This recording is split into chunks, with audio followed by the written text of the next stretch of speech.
Nakaisang bodega na tayo guys, mahigit 30 tons na yon. Ito, patuloy pa, meron pa na sinasalok ngayon.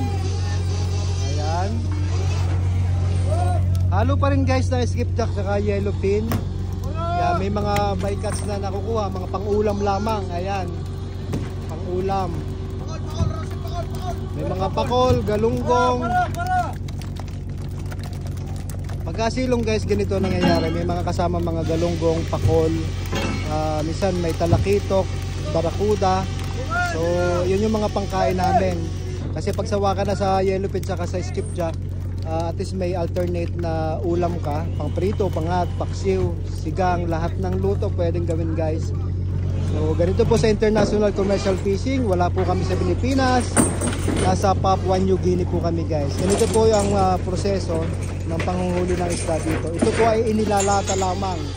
Inilalata, hindi po ito binebenta sa ating local market. Ayan. Wala pong mabibili dito sa palengke na ganitong kasariwa. Ito po ay pino-frozen at inilalata. Yun nga po, paulit-ulit tayo dyan sa ating mga, para sa ating mga bagong followers lang tsaka subscribers sa YouTube channel. Sa Facebook po, shoutout sa ating 697,000 na. Malapit na tayo mag 700,000 guys ha. Di mga isda lamang.